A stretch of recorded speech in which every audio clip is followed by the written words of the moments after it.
Hi friends, இப்போ நம்ம இந்த வீடியோவில் காடை முட்டை எப்படி பாயில் பண்ணுறதுன்னு பார்க்கலாம்.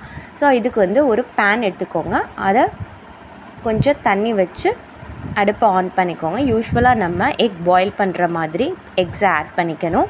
ஸோ நம்ம எவ்வளோ வேணுமோ அவ்வளோ எக்ஸ் ஆட் பண்ணிக்கோங்க. பெரியவங்க வந்து ஒரு 5 to 6 எக்ஸ் சாப்பிட்லாம். சின்ன குழந்தைங்க எல்லாமே 2 to 3 எக்ஸ் வரைக்கும் எடுத்துக்கலாம்.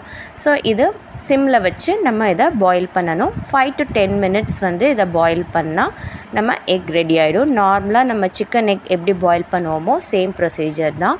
ஸோ இப்போ நம்ம இந்த காடை முட்டையோட பெனிஃபிட்ஸ் என்னென்னு பார்க்கலாம்.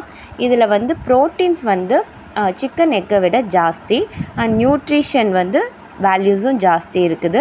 அலர்ஜிக் ப்ராப்ளம்ஸ் இருக்கிறவங்களுக்கும் இது க்யூர் பண்ணுது. ஸ்டொமக் அல்சர் இருக்கிறவங்க, kidney stone, gastritis, digestive tract disorder, அப்புறம் ஹார்ட் டிசீஸ், இந்த இஷ்யூஸ்க்கெல்லாம் இது நம்ம எடுத்துக்கிட்டோன்னா நல்ல உங்களுக்கு ரிசல்ட் கொடுக்கும். அதே மாதிரி ஹீமோக்ளோபின் லெவலும் இன்க்ரீஸ் பண்ணுது. ஸோ ப்ரெக்னென்சி லேடிஸ் யாருக்கு ஹீமோக்ளோபின் கம்மியாக இருக்கும், ஸோ அவங்களும் இதை நல்லா எடுத்துக்கலாம். இம்யூனிட்டி பவர் அண்ட் மெமரி பவரை இன்க்ரீஸ் பண்ணுது. ஸோ நம்ம குழந்தைங்களுக்கெல்லாம் கொடுக்குறதுல இம்யூனிட்டியும் உங்களுக்கு இன்க்ரீஸ் ஆகும், நல்ல மெமரி பவரும் இருக்கும், ஐசைட்டும் நல்லா இன்க்ரீஸ் ஆகும். ஸோ இதில் ஆன்டி ஆக்சிடென்ட்டும் நிறையா இருக்குது. ஸோ இந்த நியூட்ரிஷன் ரிச் எக் வந்து நம்ம இன்க்ளூட் பண்ணிக்கணும். சிக்கன் எக்கை நம்ம ரீப்ளேஸ் பண்ணிவிட்டு இந்த காடை எக் வந்து நம்ம சாப்பிட்டா நம்ம உடம்புக்கு ரொம்ப ஹெல்த் பெனிஃபிட்டாக இருக்கும்.